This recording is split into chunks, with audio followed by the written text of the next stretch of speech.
Symbols are powerful. They can unite people of a common faith. They can also transform them into an impulsive mob. Sometimes symbols get attached to places, to cities that are considered sacred. Some cities wash away sins. Some are the birthplaces of gods. And some serve as the headquarters of a religion.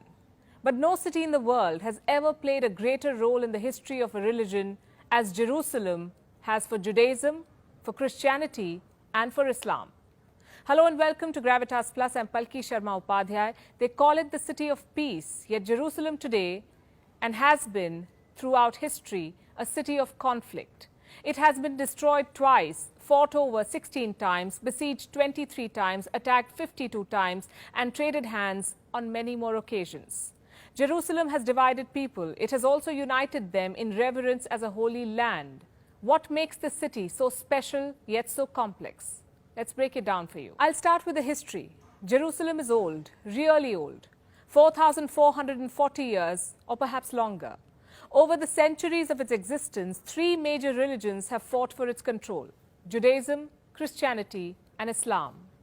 The Abrahamic religions, religions that view Abraham as a common forefather, a patriarch who is mentioned in all three of their holy books, the Torah, the Bible, and the Quran. Jews and Christians trace their roots to Abraham's second son, Isaac. Muslims trace their roots to his elder son, Ishmael. Their belief and ancestry divides them, but Jerusalem has been that one unifying force. In Hebrew, it's called Yerushalayim, the spiritual homeland of the Jewish people. Temple Mount in Jerusalem is where two biblical Jewish temples stood thousands of years ago. The Western Wall within Temple Mount is said to be the last remnant of those temples. Today, it is considered to be the holiest site in Judaism. When Jews pray, they face the Western Wall in Jerusalem, just like Muslims face the Kaaba in Mecca. Jerusalem is also holy for Muslims. In Arabic, it is known as Al-Quds, the holy sanctuary, home to the Al-Aqsa Mosque, the third holiest site in Islam after Mecca and Medina, and on top of Temple Mount sits the Dome of the Rock. This is where Muslims say Prophet Muhammad ascended to the heavens. And lastly, in Christianity, Jerusalem is mentioned as Salem in the Bible, an ancient Hebrew name that was preserved in its current name, Jerusalem for Christians. This city is home to the Church of the Holy Sepulchre. This is where Jesus was crucified, buried, and resurrected. So for all of these three, Christians, Muslims, and Jews, Jerusalem holds a sacred and important place. But who owns it? And this is where things get complicated. You see, Jerusalem belongs to everyone and no one. Every religion has marked this city, and almost every major empire has controlled it. But in the words of Winston Churchill, it is the Jews that made Jerusalem famous. How did they do it? Let me take you further back into history, to 135 CE to be exact, when the Romans drove Jews out of Jerusalem and renamed their kingdom Judea to Palestina. A Greek name meant to break the Jewish connection to this land. All Jews were barred from setting foot in Jerusalem. But what about the Jews? Where did they go? After their exodus from Judea, they got scattered across the Roman Empire, which is present-day Europe. But they were persecuted wherever they went. In the 11th century, the Jews were slaughtered by the Crusaders, who considered them to be the killers of Jesus Christ. In the 14th century, they were scapegoated as the cause of Black Death, accused of poisoning the wells of Christians and slaughtering in the Rhine and Rhone region. Their persecution went on till the 19th century, and this is when some Jews joined forces to protect their identity. They launched what is called Zionism, a religious, political, and ideological movement which had two aims. One was to put an end to the centuries of persecution, and two, to take Jews back to their ancient homeland.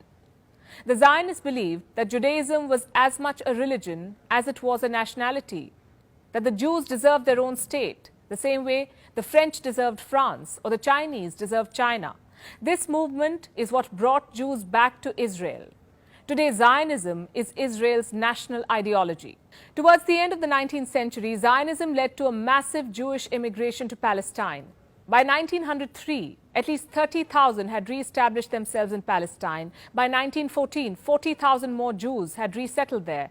Then came the First World War. The Ottoman Empire collapsed. The British and French empires carved up West Asia, with the British taking control of the region under the British Mandate for Palestine. At first, they allowed Jewish immigration.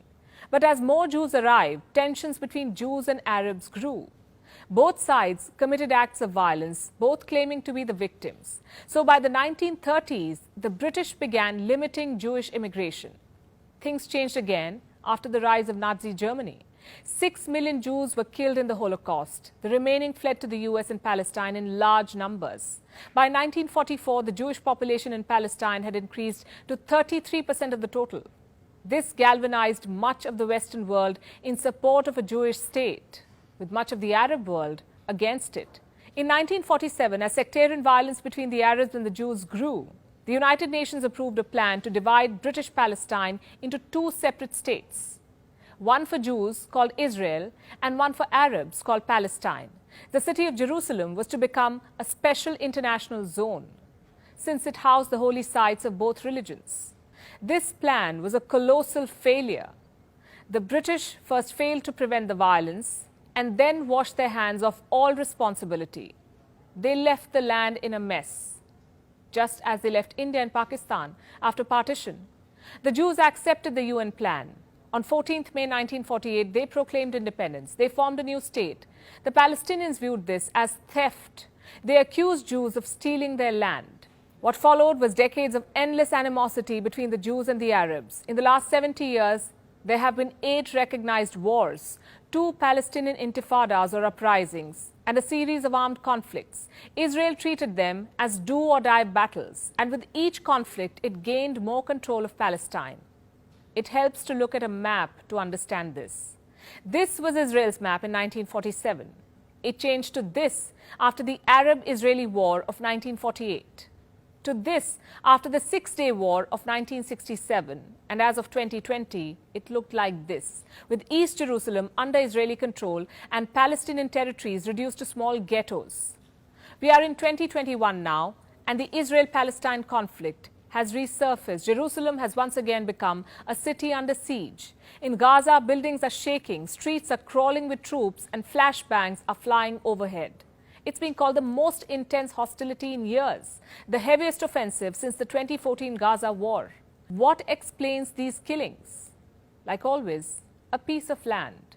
This time, it's Sheikh Jarrah, a predominantly Palestinian neighborhood in East Jerusalem. You must know about this history too. After Israel took control of this neighborhood in 1967, settler groups launched legal bids. They staked claim on Jewish properties which they said had been lost in the 1948 Arab-Israeli War. Israel passed a law to back these claims to justify the takeovers, but only if the claimants could furnish proof of their ownership. The latest case sought to remove 4 more families from this contested neighborhood. The verdict was expected to be delivered this week. But even before the verdict, some Israelis had already started moving in. Watch this. You are stealing my house. And if I don't steal it, someone else is going to steal it. No one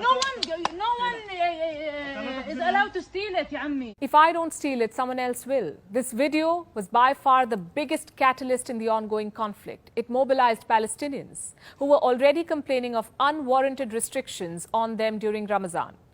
Hamas, a Palestinian militant group and the de facto governing authority of the Gaza Strip, sensed an opportunity to push the Palestinian struggle back on center stage. It launched rocket attacks on Israel. Israel responded in kind. It's been more than a week. The violence has not stopped.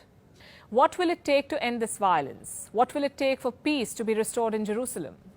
5 peace deals could not settle this dispute. 8 wars could not bury the differences. The Palestinians say if they drop the weapons, they will lose more land. The Israelis say if they drop the weapons, there will be no Israel. So Hamas shoots rockets and Israel bombs Gaza, as Jerusalem, the city of peace, struggles to live up to its name, its symbolism lost in its reality.